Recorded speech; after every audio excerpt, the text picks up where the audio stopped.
ఒక విద్యార్థిని అత్యాచార కేసులో సుప్రీంకోర్టు కీలక తీర్పును వెలువరించింది. బాధితురాలి ప్రైవేటు భాగాలపై గాయాలు లేకపోతే అత్యాచారం జరగలేదని నిర్ధారణ కాదని 40 ఏళ్ల నాటి ఒక కేసులో సుప్రీం సంచలన తీర్పునిచ్చింది.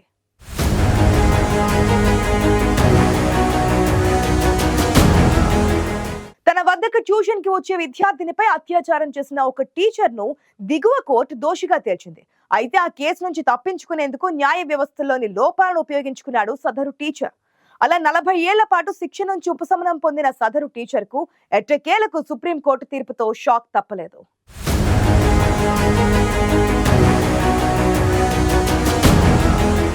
మన దేశంలో మహిళలకు భద్రత కరువైందా అంటే అవునని సమాధానమే వినిపిస్తోంది. ఎందుకంటే చిన్నారులు, విద్యార్థులు, యువతులు, మహిళలు ఇలా అన్ని వయసుల వారిపై అదను చూసి అఘాయిత్యాలకు పాల్పడుతున్నారు కామాంధులు. ఒంటరిగా ఉన్న ఆడవారికి కనీసం రక్షణ లేకుండా పోతోంది. నిత్యం ఎక్కడో ఓ చోట చిన్నారిపై అత్యాచారం, యువతిపై సామూహిక అత్యాచారం జరిగిందనే వార్తలు వింటూనే ఉన్నాం. ఇలాంటి ఘటనలు మన సమాజ దుస్థితిని తెలియజేస్తున్నాయి. కొన్నేళ్ల క్రితం ఓ విద్యార్థినిపై జరిగిన అత్యాచారానికి సంబంధించిన కేసులో సుప్రీం కీలక తీర్పును వెలువరించింది. తన వద్దకు ట్యూషన్కు వచ్చే విద్యార్థినిపై ఆమెకు పాఠాలు చెప్పాల్సిన టీచర్ అత్యాచారం చేశాడు. ఈ కేసులో సుప్రీంకోర్టు తాజాగా సంచలన తీర్పును ఇచ్చింది.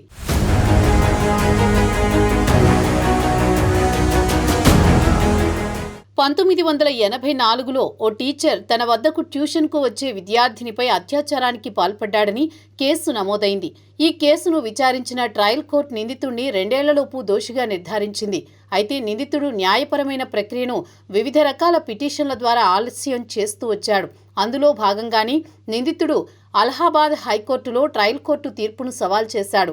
అక్కడ ట్రయల్ కోర్టు తీర్పును సమర్థించడానికి 25 ఏళ్లు పట్టింది. 25 ఏళ్ల తర్వాత దిగువ కోర్టు తీర్పు సరైనదేనని హైకోర్టు తీర్పు ఇచ్చింది. దీంతో వెంటనే నిందితుడు సుప్రీంకోర్టులో పిటిషన్ వేశాడు.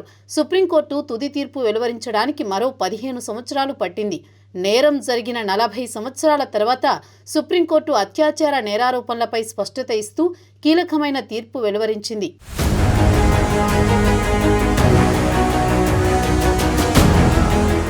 విద్యార్థినిపై అత్యాచారం కేసుకు సంబంధించి సుప్రీంకోర్టులో వాదనలు సందర్భంగా నిందితుడి తరపు లాయర్ బాధితురాలి ప్రైవేటు భాగాలపై కనిపించే గాయం లేకపోవడం అంటే ఆ చర్యను అత్యాచారంగా పరిగణించలేమని వాదించారు.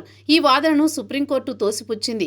లైంగిక సంబంధం ఏకాభిప్రాయంతో జరిగిందని నిందితుడు వాదించారు. కానీ అతను అత్యాచారం చేశాడన్న దానికి ఇతర ఆధారాలు ఉన్నాయని న్యాయస్థానం స్పష్టం చేసింది. బాధితురాలు లైంగిక దాడికి గురైనప్పుడు మైనర్. అప్పుడు ఆమె ఇచ్చిన సాక్ష్యం కీలకమైనదని సుప్రీంకోర్టు స్పష్టం చేసింది. బాధితురాలి ఏకైక సాక్ష్యం ఆధారంగా శిక్ష విధించవచ్చని సుప్రీంకోర్టు పునరుద్ఘాటించింది.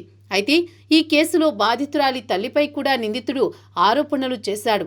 బాలిక తల్లి అనైతిక ప్రవర్తన కారణంగా నిందితుడిని తప్పుడు కేసులో ఇరికించారనే వాదన కూడా వినిపించారు. అయితే ఇందుకు సాక్ష్యాలు లేవని సుప్రీంకోర్టు స్పష్టం చేసింది.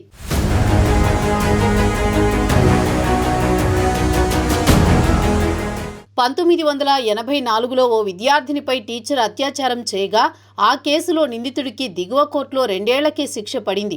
అయితే నిందితుడు న్యాయస్థానంలోని లోపాలను ఉపయోగించుకుని 40 ఏళ్ల పాటు కేసును నడిపించాడు. ఈ కేసులో నిందితుడు దోషిగా తేలినప్పటికీ 40 ఏళ్ల పాటు కేసును నడిపించి శిక్ష నుంచి తప్పించుకున్నాడు.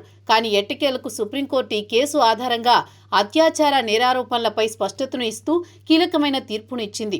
అత్యాచారం నేరారోపణలు ఎదుర్కొంటున్న ప్రతి కేసులో బాధితురాలి ప్రైవేటు భాగాలకు గాయం ఉండాల్సిన అవసరం లేదని, అది ఆ కేసులో ఉన్న సాక్ష్యాలు, పరిస్థితులను బట్టి ఆధారపడి ఉంటుందని సుప్రీంకోర్టు పేర్కొంది. బాధితురాలి ప్రైవేట్ భాగాలపై గాయాలు లేకపోవడం ఎల్లప్పుడూ అత్యాచారం జరగలేదని చెప్పడానికి కారణం కాదని సుప్రీంకోర్టు స్పష్టం చేసింది. దీంతో విద్యార్థినిపై అత్యాచారం కేసులో నిందితుడు 40 ఏళ్ల తర్వాత జైలుకు వెళ్లాల్సిన పరిస్థితి ఏర్పడింది. నేరం చేసిన వారు ఆ నేరం నుంచి తప్పించుకునేందుకు ఎంతగా ప్రయత్నించినా చట్టంలోని లొసుగులను ఉపయోగించుకున్న చివరకు ఏదో ఒకరోజు చేసిన తప్పుకు శిక్ష అనుభవించాల్సిందే.